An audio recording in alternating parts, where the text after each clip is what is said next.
Assalamualaikum. Welcome to my YouTube channel. Our today topic is classification of computer according to size.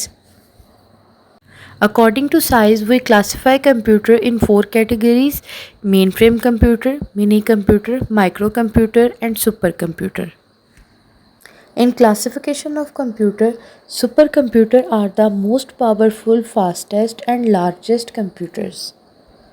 They are extremely expensive. इसके अलावा ये expensive भी होते हैं और इसे हम डिफरेंट फील्ड्स में यूज़ कर सकते हैं। फॉर एग्ज़ाम्पल साइंटिफिक रिसर्च में, एरोडायनेमिक्स में, पेट्रोलियम इंडस्ट्री में, वेदर फोरकास्टिंग में, न्यूक्लियर रिसर्चेस में हम इन कंप्यूटर्स को यूज़ कर रहे हैं because they are the most powerful, fastest and largest computers.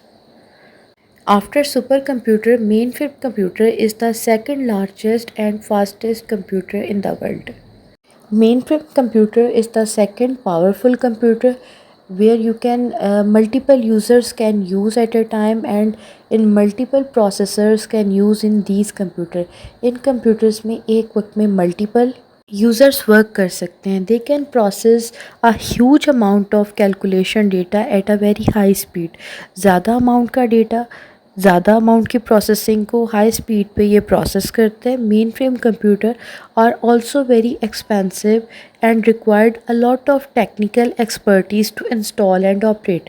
Main frame computer भी एक्सपेंसिव होते हैं और इसको यूज़ करने के लिए, इसको इंस्टॉल करने के लिए हमें टेक्निकल एक्सपर्टीज़ की ज़रूरत होती है. Without training, without technical expertise mainframe computer को ऑपरेट करना डिफ़िकल्ट होता है. They are normally used in banks and many large organisations use mainframe computers. Companies में, फैक्ट्रीज़ में और नादरा डेटाबेस सिस्टम में और डिफरेंट ऑर्गेनाइजेशंस में मेन फ्रेम कंप्यूटर्स को बहुत फ्रीक्वेंट यूज़ किया जाता था. According to size, next type is mini computer. Mini computer are smaller in size than mainframe. Mainframe computer से size में ये smaller होते थे and powerful and large than micro computer. लेकिन micro computer और जो normally हमारे PCs होते हैं, personal computer हैं, उनसे size में भी huge होते हैं और powerful भी होते हैं. Mini computers are normally used for multitasking operating system. Multiple users can use mini computer at the same time. Mini computer can be used as a network server and internet service providers. And next one is microcomputer. Microcomputer जो हम normally offices में, homes में, banks में, hospitals में use करते हैं, उसे हम माइक्रो कंप्यूटर कहते हैं because they are small in size. इसका साइज़ भी स्मॉल होता है and single user can use at a time, और इसे एक वक्त में सिर्फ एक ही यूज़र यूज़ कर रहा होता है. Micro computer are also called personal computer. इसे हम पीसी और पर्सनल कंप्यूटर भी कहते हैं, और इसे माइक्रो कंप्यूटर हम इसलिए कहते हैं क्योंकि इसमें माइक्रो प्रोसेसर यूज़ होता है and single chip micro processor को हम इसमें यूज़ करते हैं. The use of micro processor had made computer cheaper. Expensive नहीं होता, चीप होता है, सस्ता होता है एंड फास्ट एंड रिलायबल. इसे हम नॉर्मल और डोमेस्टिक यूज़ के लिए यूज़ कर सकते हैं, तो ये उसके अकॉर्डिंगली इसकी स्पीड फास्ट होती है और हम इसको रिलाई कर सकते हैं. They are the smallest computer design to be individuals. ये स्मॉलेस्ट कंप्यूटर है और इसे इंडिविजुअल यानी कि एक वक्त में एक ही पर्सन यूज़ कर सकते हैं. Single person can use this computer at a same time. Here are some example of personal computer. यहाँ पे माइक्रो कंप्यूटर की, पर्सनल कंप्यूटर की कुछ एग्जांपल्स हैं.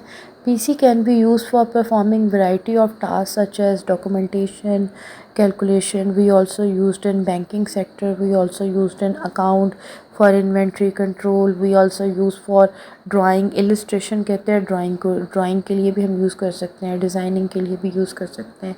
और माइक्रो कंप्यूटर को एंटरटेनमेंट के लिए, यानी कि आप अपने लैपटॉप पे, कंप्यूटर पे, टैबलेट पे आप गेम्स भी प्ले कर सकते हैं, आप मूवीज़ देख सकते हैं, क्लिप्स देख सकते हैं. तो माइक्रो कंप्यूटर को हम डोमेस्टिक यूज़ के लिए, नॉर्मल यूज़ के लिए यूज़ कर रहे होते हैं. In today's session, we have discussed classification of computer according to size. Size के accordingly हमारे पास 4 computers थे. Super computer, which is the most powerful computer. Mainframe computer is less powerful than supercomputer, but multiple users can use at a time. And next is mini computer, which is powerful than microcomputer and less powerful than mainframe computer. And last type of computer is microcomputer, which is also known as personal computer, and single user can use it at a time. जैसे एक वक्त में single user use कर सकते हैं. I hope this topic is clear. If you have any question, then please note down in the comment box. Inshallah, I will reply you soon. Please like my video and subscribe my channel. Inshallah, we will meet you soon with a new topic. Till then, take care and Allah Hafiz.